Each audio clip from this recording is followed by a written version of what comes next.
La lettre de Paul aux Éphésiens. La manière dont Paul est arrivé dans la ville d'Éphèse est particulièrement intéressante. C'est une histoire qu'on peut lire dans Actes chapitre 19. Éphèse était une ville immense qui en fait était l'épicentre du culte dédié à la plupart des dieux grecs et romains. Pendant plus de 2 ans, le séjour missionnaire de Paul y avait été très efficace, ce qui a conduit un nombre important de personnes à devenir disciples de Jésus. Et quelques années plus tard, après avoir été emprisonné par les Romains, Paul a écrit cette lettre. La structure du texte divise cette lettre en 2 moitiés bien distinctes. Dans la première moitié, Paul relate l'histoire de l'Évangile, la tournure qu'elle a prise en culminant avec Jésus et comment celui-ci a créé sa communauté multiethnique de disciples. La seconde moitié de la lettre est ensuite reliée à la première par l'expression « par conséquent ». Et Paul y décrit comment l'histoire de l'Évangile devrait influencer chaque aspect de notre vie pour transformer notre histoire non seulement sur le plan personnel, mais aussi dans notre environnement, notre communauté et bien entendu dans nos familles. Voyons donc plus en détail comment Paul va développer tout ça. Le chapitre 1 s'ouvre sur un superbe poème dans un style traditionnel juif, où Paul loue Dieu le Père pour les merveilles qu'il a accomplies en Jésus-Christ. Depuis l'aube des temps, le Père avait planifié d'élire et de bénir un peuple en alliance avec lui. Il s'agit de la famille d'Abraham dans Genèse, chapitre 12, versets 1 à 3. Et maintenant, à travers Jésus, tout le monde peut être adopté par cette famille. La mort de Jésus couvre nos pires péchés, nos pires défaillances, et c'est en lui que nous bénéficions de la grâce de Dieu. En fait, selon Paul, cette grâce nous a offert un nouveau moyen de comprendre chaque aspect de nos vies. Il déclare dans le chapitre 1, verset 10, que le plan de Dieu était de réunir toute la création des cieux et de la terre sous le règne de Christ. Titre qui veut dire le Messie.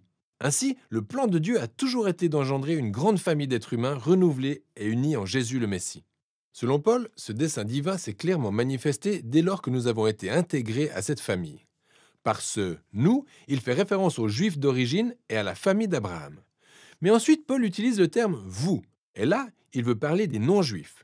Vous avez tous entendu parler de Jésus et du salut offert à travers lui, puis vous avez été intégrés à cette famille par l'œuvre du Saint-Esprit. Il évoque donc ici les événements tirés des récits du livre des Actes sur la manière dont l'Esprit de Dieu a rassemblé en Jésus les Juifs et les non-Juifs dans une seule et même famille. C'est exactement comme la promesse de Dieu faite à Abraham des siècles auparavant.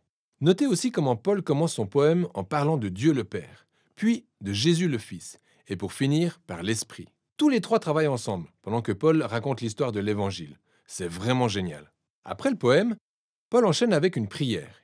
Il prie pour que ses disciples de Jésus ne se contentent pas de connaître théoriquement l'Évangile, mais qu'ils expérimentent sa puissance de manière personnelle, pour qu'ils soient revitalisés par la même puissance qui a ressuscité Jésus d'entre les morts, puis l'a établi et élevé souverain du monde entier. Au chapitre 2, Paul reprend et approfondit certaines idées clés du poème du chapitre 1, notamment la grâce de Dieu et cette nouvelle famille multiethnique de Jésus. Il commence en racontant à nouveau comment ces chrétiens non-juifs en sont venus à connaître Jésus. Avant d'entendre parler de Jésus, ils étaient physiquement vivants, mais spirituellement morts, prisonniers d'une vie sans but, empreints d'égoïsme, du péché et se retrouvaient piégés à la merci des forces occultes.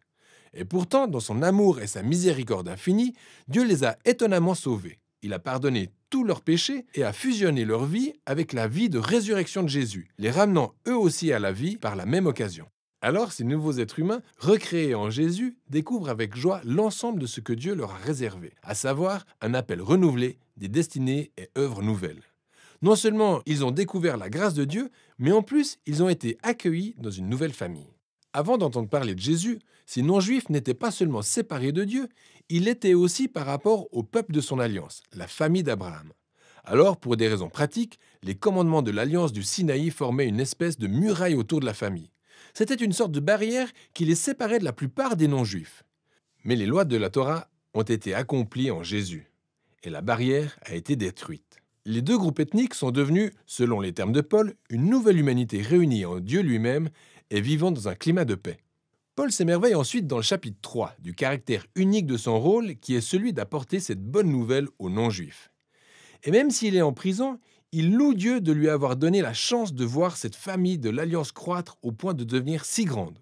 Paul clôture donc la première moitié de la lettre avec une autre prière. Cette fois, il prie pour que les disciples de Jésus soient fortifiés par l'Esprit de Dieu afin qu'ils saisissent pleinement et comprennent l'amour que Christ a pour son peuple. Quant à la seconde moitié de la lettre, elle débute avec un Paul qui passe à la vitesse supérieure. Il commence par inciter le lecteur à mettre en parallèle l'histoire de l'Évangile avec celle de sa propre vie pour analyser la manière dont il la mène. Paul commence donc au chapitre 4 par aborder les aspects de la vie quotidienne de l'Église. car elle est une grande famille rassemblant tout type de personnes. Alors, il insiste sur le fait que ces personnes ne font qu'un, et le terme unique est capital dans ce chapitre. Elles forment un corps unique, rattaché par un seul esprit, ayant un Seigneur unique et une foi unique. Elles ont un baptême unique, elles croient en un Dieu unique, ça en fait un paquet d'unités. Cependant, Paul précise que l'unité n'est pas synonyme d'uniformité. Il poursuit en détaillant comment la nouvelle famille en Jésus est composée de plusieurs types de personnes, vraiment très différentes les unes des autres. Mais ils sont tous équipés de l'unique Saint-Esprit, chacun utilisant ses propres talents et passions pour servir et aimer son prochain et bâtir l'Église. Et là, il utilise deux métaphores vraiment géniales. L'une est celle de l'édification de l'Église comme un nouveau temple, et l'autre représente les disciples qui sont tous en train de constituer une nouvelle humanité dont Jésus est la tête. Cette nouvelle humanité est une métaphore qu'il va continuer d'utiliser dans les 2 chapitres suivants. Paul incite chaque chrétien à ôter son ancienne humanité comme un hôte de vieux vêtements, puis à revêtir sa nouvelle humanité dans laquelle l'image de Dieu a été rétablie. Il poursuit ensuite dans cette longue section où il oppose cette nouvelle humanité à l'ancienne. Ainsi, au lieu de mentir, les nouveaux humains doivent dire la vérité. Au lieu d'entretenir la colère, ils résolvent leurs conflits dans la paix. Au lieu de voler, les nouveaux humains sont généreux. Au lieu de se livrer au commérage, ils se servent de la parole pour encourager leurs prochains. Au lieu de prendre leur revanche, les nouveaux humains pardonnent. Au lieu de céder à chaque pulsion sexuelle, les nouveaux humains entretiennent la maîtrise de soi et contrôlent leurs désirs charnels. Au lieu de s'enivrer, les nouveaux humains se laissent conduire par l'Esprit de Dieu. Puis, il énumère 4 différentes manières par lesquelles cette influence se manifeste. Les 2 premières sont liées au chant. Chanter ensemble, mais aussi chanter seul. C'est assez intéressant de voir que le chant ou la musique sont les premières choses qui viennent à l'esprit de Paul concernant les effets de l'esprit dans la vie du peuple de Jésus. Le 3e signe de l'influence de l'esprit est d'être reconnaissant pour tout. Et le 4e est que l'esprit amènera les disciples de Jésus à s'humilier devant les autres tout en les élevant et en les considérant comme étant plus importants qu'eux-mêmes. Un 4e point que Paul développe en montrant comment il se traduit dans un mariage chrétien.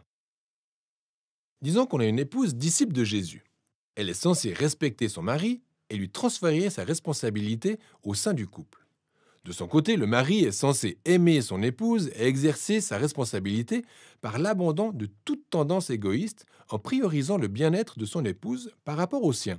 Selon Paul, ce genre de mariage est une reproduction de l'histoire de l'Évangile.